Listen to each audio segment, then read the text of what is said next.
Hello everyone, my name is Varun Jain and I'm really glad to have you here today. Welcome to my research presentation titled Sound as Medicine: Evaluating the Psychological Outcomes of 432 Hz Frequency and Humming Practices. Before we dive into the details of the study, I would like to take a moment to share a bit about where this journey began and what inspired me to explore this research. Now, very briefly, how it all began. These photos I've shared on the screen bring back powerful memories from many years back. They were taken while I was training to become a yoga and meditation teacher nestled in the Himalayan foothills. Every morning at 6 a.m., I would begin the day with deep breathing, chanting, and mantra meditation using ancient Sanskrit verses. That experience marked the beginning of my deep connection with sound vibrations and its healing potential. Over the years, sound, whether through meditating, humming, or listening, became an integral part of my personal practice. And when given the opportunity to choose a research topic, I wanted to explore the healing power of sound in a way that did not carry any spiritual labels or cultural boundaries. I wanted it to be universal and grounded in research, so, along with my fellow researcher, we designed a study that brings together two vibrational practices: 432 Hz frequency and humming, and that's how this research came to life. Now, talking about aim of this study, after experiencing the power of sound vibrations myself and witnessing transformative change in others, I felt a growing need to explore their impact through a scientific lens. So this study was designed to examine the psychological effect of two sound-based practices: 432 Hz frequency, often thought to align with the natural resonance of the universe, and humming, known for its calming, breath-like vibrations. I looked at each practice individually and also what might happen when they are combined. What intrigued me most was the possibility of a synergistic effect, where an external frequency and an internal vocal resonance might work together to reduce anxiety, stress, and enhance mood. My aim was to keep the study free of spiritual or cultural framing, to create something that was personally meaningful and yet also grounded in empirical research and accessible to all. To ground this study in existing literature, I looked into what current research says about both 432 Hz sound and humming as therapeutic tools. Although there are several studies available on these topics, for the sake of time, I've chosen to highlight just two that I found particularly enriching and relevant to the scope of this study. Research on 432 Hz is still emerging, but one notable study by Kalamasi et al. 2022 found that nurses working on the COVID-19 front lines experienced significantly reduced anxiety after listening to 432 Hz music compared to the standard 440 Hz, which is the tuning used in most commercial music today. This finding points to the potential calming and parasympathetic effects of alternative frequency like 432 Hz.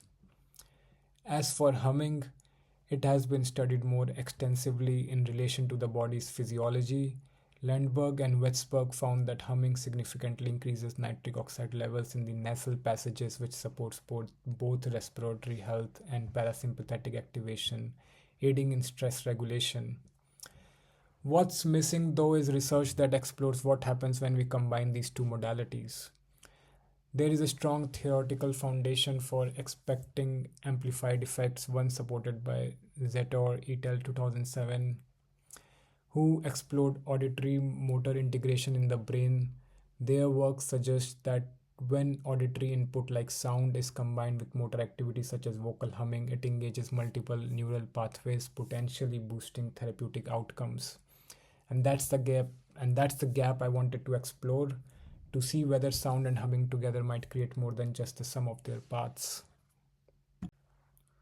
Now, talking about the study design, to test the effects of 432 Hz frequency and humming, we designed a simple, accessible intervention structure. The study involved 40 participants with 10 people in each group. All participants were 18 years or older, English speaking, and based in the UK. Sessions were conducted online, which allowed for flexibility and accessibility while keeping the environment consistent. We particularly used Zoom. Each session was held in a small group format with 5 participants per session and lasted approximately 15 minutes, not including setup and debrief. We created four intervention conditions. The 432 Hz sound group listened to a calming audio track. The humming group practiced deep breathing followed by sustained nasal humming. The combined group engaged in both humming and listening to 432 Hz simultaneously. And finally, the rest group served as control. Participants simply sat or lay down comfortably without any external stimulation. Further, to measure the psychological outcomes of the interventions, three well established tools were used. Anxiety was assessed using the current anxiety level measure calm, stress was measured through a single item slider, mood was evaluated using the brief mood introspection scale BMIS, which captures various affective states. These tools enabled assessment of short term changes in emotional and psychological states before and after the intervention. For data analysis, I followed a three-step approach: descriptive analysis, calculated mean score, standard deviation, and change scores for each variable. It serves as a foundational understanding of participant outcomes before testing it for statistical significance. For visual representation, use bar graphs to show changes across anxiety, stress, and mood. And for inferential analysis, a 2 by 4 mixed ANOVA design was conducted. It it is done to determine statistical significance of observed changes. Now, finally, coming to the results, let's begin with the descriptive analysis, which provides an initial overview of the data before diving into inferential statistics. This table shows the mean change scores calculated as post minus pre, and the standard deviation for each of the four groups across the three psychological outcomes: anxiety, stress, and mood. You will notice negative mean scores for calm and stress reflect a reduction, which means improvement. Positive mean scores for BMIS reflect an increase in mood, which is also an improvement across the board. We observed promising pattern in all four groups, with especially notable improvements in the 432 Hz sound and combined groups. Descriptive statistics are essential here because they give us a first impression of the direction, strength, and variability of change before testing whether those changes are statistically significant in the next phase of the analysis. Now, coming to the bar graph, this graph shows the mean changes in anxiety scores based on the calm measure. As you can see, there is a consistent decrease in anxiety across all groups. The 432 Hz sound group and the combined group display the most substantial reductions, supporting the idea that both sound and the integration of sound with humming can effectively reduce anxiety. Even the rest and humming groups showed a downward trend, indicating that all interventions, including passive rest, had some positive psychological impact. Here we see the mean change in stress scores based on the 0 to 10 slider. Again, there is a general decline in stress level across all four groups. What's particularly noteworthy is that the combined group showed the most significant reduction in stress. This aligns with my hypothesis that combining external sound and internal vocal resonance might produce a synergistic calming effect. While the sound and humming groups are showed meaningful reductions, the rest group showed the least change, reinforcing the potential value of active engagement in sound based practices. This final graph reflects a mean change in mood measured using the BMIS scale. All groups showed an upward trend in mood scores based, but the 432 Hz sound group showed the greatest increase, followed closely by the combined group. This suggests that even a brief sound based intervention can positively shift mood states, and that the auditory element may play a particularly strong role in enhancing emotional well being. This slide shows the full picture. To briefly summarize what we have just seen across anxiety, stress, and mood, here is a snapshot of the descriptive results by group. This helps us clearly see how each condition performed before we move into interpreting statistical significance. Now, finally, coming to the results section of inferential analysis. This slide gives a quick overview of the inferential analysis using a mixed design ANOVA across the three psychological outcome measure: calm, stress, and BMIS. The analysis focused on three key questions across our psychological outcomes. Did participants' scores improve after the intervention? Were there overall differences between the four groups? Did the type of group affect how much participants improved? The table here shows the F values and the P values for each of those tests, helping us see which results were statistically significant using the usual threshold of P 0.05. But no need to get lost in the numbers just yet. I'll break down things by each outcome on the next slide. Now, here is a breakdown of the inferential results by outcome, starting with anxiety. There was a significant reduction across all participants over time. This tells us that something about the session, regardless of group, helped lower anxiety levels. However, there was no significant differences between the groups, and no group showed a stronger effect than the others. For stress, we also saw a significant drop over time. Again, all groups improved, but what's interesting here is that the combined group, the one that used both 432 Hz frequency and humming, showed a stronger trend. The interaction effect almost reached significance with p-value of 0.059. So while we can't make a firm statistical claim, it suggests that combination may have a slightly greater impact.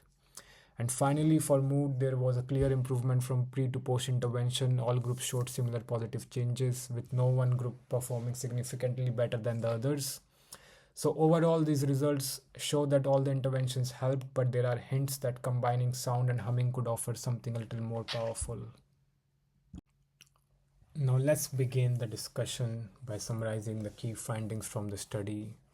First, there was widespread psychological improvement across all groups, including the rest group. This highlights that even brief moments of pause or reflection can positively influence well being. Second, the 432 Hz sound group and the combined group showed the strongest effects across anxiety, stress, and mood. These results are consistent with both the descriptive and inferential data.